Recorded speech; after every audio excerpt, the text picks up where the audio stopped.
tenemos la visita de quien va a dar una charla este viernes aquí en Villa Langostura. Me refiero al escritor y filósofo Foster. ¿Qué tal? Buenas noches. Buenas noches. Bienvenido, ¿no, Ricardo? ¿No? Un placer estar acá en Villa Langostura. Bueno, ya ha venido otras veces, ha estado disertando y haciendo análisis. Vamos a empezar, va a dar una charla este viernes, ¿no? Con Carlos Roque Marino, que es un poco el gestor cultural, que está acá también en los estudios. Así es. Podemos empezar para preguntarle cómo ve hoy a la Argentina. Con enorme preocupación. La veo en un momento de mucha desolación.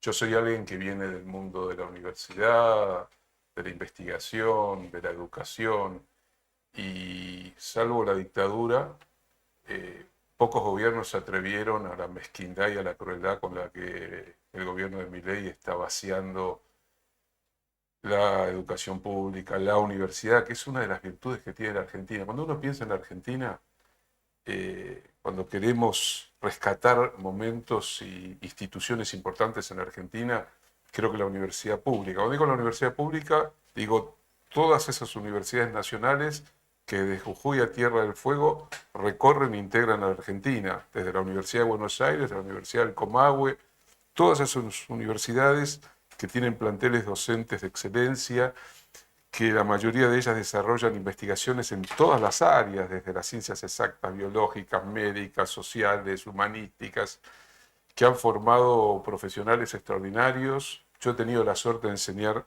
en otros países y hay un respeto y un reconocimiento al profesional argentino egresado básicamente de nuestras universidades públicas. El CONICET, que es una institución extraordinaria con un nivel de investigación científica también comparativamente de lo mejor de América Latina. La Universidad de Buenos Aires está dentro de las 100 universidades más importantes del mundo y sin embargo la política sistemática del gobierno nacional es de financiar a la universidad, de financiar al CONICET, de la misma manera que transformó el Ministerio de Educación de la Nación en una secretaría, de la misma manera que desfinancia a la salud pública, que le quitó los subsidios de discapacidad a decenas de miles de compatriotas que son los débiles entre los débiles, que destrozó las jubilaciones, que destrozó los salarios docentes. Entonces, la verdad que es un momento en donde lo que aparece, sí, ayer Milei parecía otro personaje, ya no es el que insulta,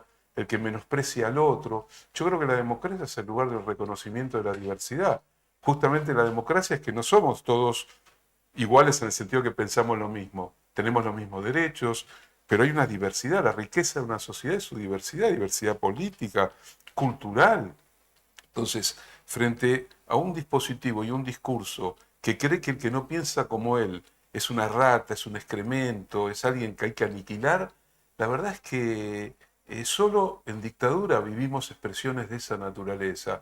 Con todos los vaivenes, nuestra vida democrática ha sido precisamente la expresión de esas diversidades, ¿no? Alfonsín, Menem, de la Rúa, Néstor Kirchner, Cristina Kirchner, Macri, ya, diversos, diferentes, con distintas tradiciones, que sin embargo se construía una mínima lógica del respeto. Entonces, me pregunta por la Argentina, yo creo que este es un país extraordinario, yo amo la Argentina, pero me siento avergonzado, me avergüenza el presidente que tenemos. Recién hablaba de la universidad y yo soy un férreo defensor de la universidad pública porque la clase media, ¿no? Que toda la vida ha soñado con que sus hijos lleguen a la universidad, mis hijas llegaron a la universidad, pudieron estudiar en la universidad pública, pudieron estudiar, y en mi caso también, ¿por qué la universidad pública? Porque si fuera privada, porque dicen, si esto se va por ejemplo, he escuchado que en la Universidad de Comahue le va a faltar unos 23.000 millones de pesos para el 2026. Eso significaría, por ejemplo, no puede funcionar más el comedor público, no podrían pagar la factura de la luz, el gas. Sistema de becas. Claro, el sistema básico, estamos hablando de algo básico, ni hablar de los sueldos, ¿no? Que ya No, por sabemos. supuesto. Pero entonces como que eso no se entiende mucho porque no tiene nada que ver Se eso. entiende porque, a ver, el mileísmo responde a una ideología que cree que el Estado es maligno, que todo lo que venga del Estado, lo dijo Milei, soy un topo infiltrado en el Estado para destruirlo. Es decir, aquel que es presidente del país, que tiene la obligación de gestionar la cosa pública, el Estado, que es un bien que le corresponde al conjunto de la comunidad, cree que el Estado no sirve para nada y que más bien hay que destruirlo. Entonces, la educación pública requiere un Estado capaz de sostenerla financieramente, de sostenerla en términos también de su pluralidad, porque hay otro rasgo que es clave. La universidad pública implica un sistema que es el de la autonomía universitaria, que implica también el pluralismo político, ideológico, de diversas teorías. Uno va, por ejemplo, no sé, a una facultad de economía en cualquiera de las universidades públicas y se va a encontrar con las distintas corrientes de la enseñanza económica. Eso significa que el Estado tiene una responsabilidad como la tiene eh, en el ámbito de la salud. Yo escuchaba recién que hablaba de la obra pública. Este presidente que dice que lo más importante es el equilibrio fiscal y que viene utilizando lo que él llama un instrumento de destrucción, que es la motosierra, ha decidido que en la Argentina no hay más obra pública, que uno se puede matar en la carretera porque están destrozadas, porque no hay vialidad nacional, porque la suspendieron, está en un limbo, primero la quería anular, después hubo una interdicción judicial y está en un limbo. Entonces uno recorre la Argentina y dice, claro, así puede haber equilibrio fiscal, si no, no hay obra Sí, pública. No transfiere dinero a las provincias, salvo sí. ahora que como está preocupado por las elecciones de octubre, se le ocurrió transferirle unos 12.000 millones, creo, de pesos a 4 provincias privilegiadas. A la provincia más grande de la Argentina, a la provincia de Buenos Aires, la quiere aniquilar más o menos porque ahí por su desastre electoral. Entonces, la verdad es que estamos en una encrucijada muy grave, porque por otro lado sigue el endeudamiento, sigue la relación espantosa con el Fondo Monetario Internacional. Eh, las tasas de interés destruyen a la pequeña y mediana empresa. ¿Qué empresa puede enfrentar hoy pagos del 60 o 70% Sí. de intereses que en realidad son mayores todavía? Y hoy, sabe que leía, también escuchaba anoche hablando de esto, que justamente lo compartíamos en la mesa anoche, el endeudamiento de las tasas de la gente con la tarjeta de crédito Pero, a y ver, los intereses que que tiene. se use la tarjeta de crédito para comprar comida es una tragedia. Porque la tarjeta de crédito se pensó para gastos de otro tipo, como un electrodoméstico, algo que implicara mejorar la casa, pero no para comprar 1 kilo de carne, 3 latas de tuco, 2 paquetes de fideos y después no llegar a poder pagar el total de la tarjeta y quedarse endeudados con intereses Sí, usuriarios, porque nadie controla sí, hoy a los bancos. Pero también, por ejemplo, la dimensión de la cultura. Eh, la Argentina ha tenido y sigue teniendo una industria cinematográfica de excelencia. El Inca es una institución clave para hacer posible que la industria cinematográfica empleara en sus mejores momentos más de 100.000 personas. Hoy el Inca está desfinanciado, el Inca no ha producido una sola película en la gestión Milei. Todo el mundo de la cultura, del teatro, de la música, del cine, de la plástica, dicen, esto no puede ser. No puede ser que un Estado, que un gobierno nacional, se enfrente a la cultura y crea que la cultura es su enemiga, cuando también otra de las grandes tradiciones argentinas es su enorme diversidad cultural, sus grandes artistas, sus grandes directores de cine, sus grandes producciones cinematográficas, su industria audiovisual. Claro que el Estado tiene que estar activo allí donde los privados no van a intervenir. Un privado no va a construir una ruta, de ninguna manera. Un privado no va a resolver los problemas esenciales, estructurales de un país. Lo que hay que combinar es una acción inteligente del Estado provincial, el Estado nacional y obviamente la inversión privada. Votaron una ley para que vinieran todos los que pudieran invertir regalada a la Argentina y no hay prácticamente una sola inversión. Ni siquiera este gobierno que dice que es amigo de lo privado ha generado inversión genuina. Geopolíticamente a nivel global está llevando a Argentina a una tragedia. Y esto que estamos analizando en este contexto, ¿qué autocrítica tendría que hacer el kirchnerismo o el peronismo? Porque por algo Milei llegó al gobierno, ¿no? Porque evidentemente algo se hizo mal como para hoy tener a Milei y sobre todo, no sé, a su hermana casi manejando también los hilos del gobierno. A ver, yo De creo... alguna manera se llegó, hay que hacer una Sí, a autocrítica, ¿no? ver, siempre... a ver, las sociedades son cíclicas en muchos sentidos. Eh, un periodo largo, primero de 12 años, después el periodo... No nos olvidemos que el final del gobierno de Cristina y después el gobierno del Frente de Todos con Alberto Fernández tuvo en el medio al gobierno Mauricio Macri. Sí, El gobierno Mauricio Macri reinstaló una deuda impagable, histórica y monumental con el Fondo Monetario Internacional. En el 2018, Macri decidió, en un discurso público de 3 minutos, decirle a la sociedad que había tomado un préstamo, primero de 50 y pico mil millones de dólares, que terminó siendo un préstamo de 47 mil millones de dólares, con lo que condicionó brutalmente a la Argentina. Después no perdamos de vista que durante los 4 años del gobierno de Alberto Fernández, con toda la debilidad propia del propio Alberto Fernández, atravesó la pandemia. La pandemia fue un acontecimiento que ahora queremos olvidar, pero global, tremendo, paralizó la economía del mundo, generó que un país como la Argentina, que venía de una situación muy difícil, tuviera que utilizar recursos que no tenía, entre otras cosas, para garantizar que las vacunas llegaran gratuitamente a toda la sociedad. Después de la pandemia vino la guerra ruso-ucraniana, que uno dirá, guerra ruso-ucraniana, que llevó los precios de los alimentos a las nubes. Para colmo, en el 2023 tuvimos la peor sequía en los últimos 100 años. Eso implicó que no entraron 20 mil millones de dólares. Entonces, todo eso hay que verlo en contexto. Pero si analiza de todas formas la economía del año 23 con una inflación muy importante, sin embargo, la industria producía, los comerciantes vendían, la economía no estaba en recesión. Si uno recorre cualquier ciudad y pueblo de la Argentina, lo primero que nota es que los negocios están vacíos, que cada vez cierran más negocios. El turismo interno, esta es una localidad que vive del turismo interno. Es una localidad particular porque también tiene un turismo ABC1 y qué sé yo cuánto más. Sin embargo, con un dólar planchado como fue el dólar hasta ahora que empieza a romperse, volvimos a lo que ya conocimos con la convertibilidad de Menem y Cavallo y con la tablita de Martínez de Hoz, que a los argentinos que tienen recursos les cuesta mucho más barato irse a vacacionar al Caribe, a Brasil o a Europa, que venir al sur argentino, que irse a Córdoba, que irse a la costa atlántica,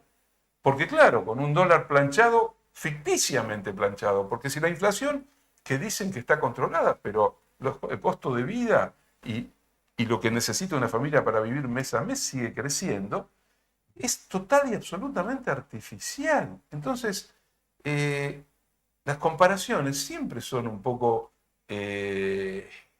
complicadas, porque habría que analizar qué se podía hacer con un salario en el año 2022, qué se puede hacer hoy con un salario mínimo, cuántos litros de carne, de leche, cuántos kilos de carne, porque si no, claro, todo es abstracto. ¿Qué es una jubilación igual hoy? le duele mucho a la familia tipo, ¿no? Sí. Este cáncer de la inflación, ¿no? Por Que hemos supuesto venido que sufriendo y que a uno duele, porque nosotros, por ejemplo, estamos a 30 kilómetros de Chile, sí, ¿no? sí. Y duele un poco cruzar a Chile o haber ido a Brasil y ver que hace 3 o 4 años que las cosas valen casi lo mismo. Bueno, Y decir, ¿por qué no podemos nosotros bueno, tener esto? eso, a ver, está claro que la Argentina tiene un problema histórico que viene de lejos, porque mis abuelos ya hablaban de la inflación en la Argentina. La Argentina tiene un sistema productivo muy complejo que suele tener siempre en algún momento un cuello de botella, que es lo que se llama la restricción externa. La restricción externa es cuando los bienes de capital y los dólares que se necesitan para mantener el aparato productivo son mayores que los dólares que entran al país a través de las exportaciones. Entonces, eso genera una falta de divisas que a su vez presiona sobre el mercado, presiona sobre el peso, presiona sobre la economía. Hay momentos en que la inflación, pues una inflación controlada y que es parte del crecimiento económico, y hay momentos en que la inflación se descontrola. El peligro es cuando la inflación efectivamente se descontrola. Eh, pero no nos confundamos. Hay momentos en que lo que es una inflación aparentemente baja se construye sobre un cementerio, el cementerio de la economía, porque esta inflación que, a ver, el INDEC ya hace tiempo que dice que ya tiene la nueva forma de medir los precios, pero no la ponen. ¿Por qué? Porque generaría que esta inflación del 1,9 del último mes sea probablemente 3%.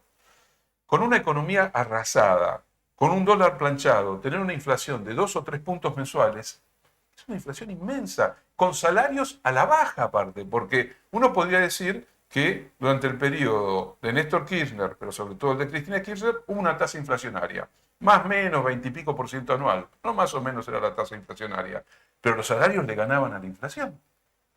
Entonces el salario le ganaba a la inflación y había una economía que seguía funcionando. En cambio ahora el salario le pierde todos los meses, pierde con la inflación los aumentos, los acuerdos paritarios, 1%, 1,5%. Y que cómo a corto plazo, ¿no? Con todo este ¿Cómo se contexto. sale de esto? Claro. Con otra política. No pensando que la única herramienta absoluta y como si fuera un credo sagrado es el equilibrio fiscal.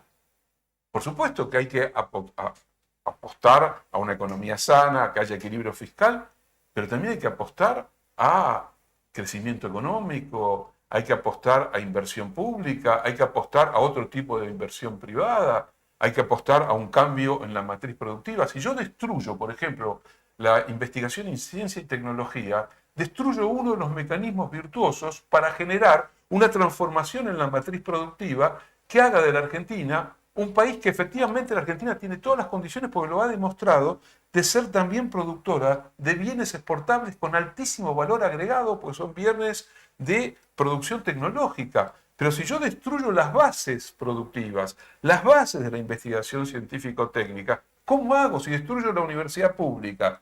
Si lo único que hago es rendirle pleitesías, no sé para qué, a Estados Unidos, y rendirle pleitesías en este momento a un gobierno que está siendo cuestionado a nivel global, como es el gobierno de Israel, por lo que está haciendo en Gaza, y rechazando haber sido parte de los BRICS. Argentina tenía una oportunidad histórica, ser parte nada más ni nada menos que de una economía que integra a China, a la India, a Sudáfrica, a Brasil y a otros países. Sí. Y quiero aclarar algo. Sudáfrica y la India son países capitalistas. Sí, sí, La ya no, India, sí. la India tiene un país incluso... Sí, ya no es más como antes, uno tiene un concepto equivocado. La Sí. India tiene un país incluso Sí. neoliberal. Sí, sí. Exacto. Neoliberal. Brasil, que Brasil, yo ni hablar. sepa, no es un país comunista, Brasil, Sí, ¿no? Es el país... Y China es la gran potencia económica, la gran locomotora de la economía mundial. Entonces, y la Argentina, paradójicamente, ¿cuáles son los dos principales socios de la Argentina? Brasil principalmente y China. ¿Y qué hizo Milei cuando llegó? Yo con comunistas no hablo. Por supuesto que tuvo que agachar la cabeza, porque ¿cómo nos va a negociar con China? Aparte que le tenemos una cantidad de plata china en la Sí. Argentina que Todavía si no se se la- tendríamos que devolver. Todavía se la ¿No? debemos. Entonces me parece que tenemos que ir hacia otro lado.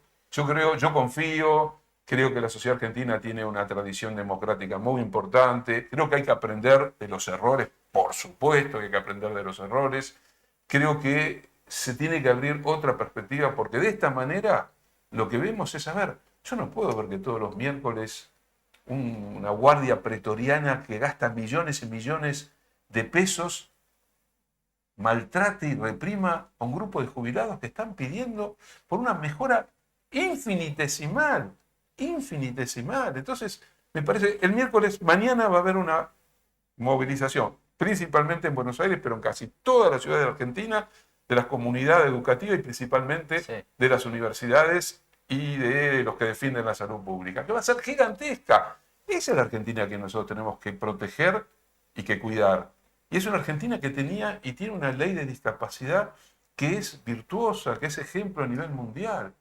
Y sin embargo quisieron hacer de los más débiles ciudadanos corruptos, que inventaban sus discapacidades. Sacaron los subsidios a gente que no tiene que demostrar que es paralítica, que tiene enfermedades crónicas. Entonces, la crueldad no va para una sociedad que quiere ser democrática, no va para eso. La charla entonces es este viernes, ¿no? Este viernes, creo que a las 20 horas, En este caso en particular en la pizzería rústica, ¿no? La que está enfrente de la municipalidad. para quienes se quieran acercar y compartir y charlar. Y bueno, con Forster, que va a dar su visión sobre la actualidad, ¿no? Que Sí, ampliar un poco, vamos a hablar también de de la cuestiones cultura, ¿no? Claro. culturales, que me parece que también es importante. La cuestión ambiental también es una cuestión importante, de las tecnologías, de las transformaciones tecnológicas, la preocupación que todos tenemos respecto a qué hacemos con los celulares que nos están comiendo la vida. Por ejemplo, ya no hablamos con nuestros hijos, no hablamos con nuestras parejas, no hablamos con nuestros amigos, porque cada uno, si uno mira una mesa en un restaurante, está Sí. cada uno con su Y celular. encima llegó Bueno, la inteligencia artificial. así es, de eso Sí, hablaremos. faltaba poco encima. Muchas gracias. Placer.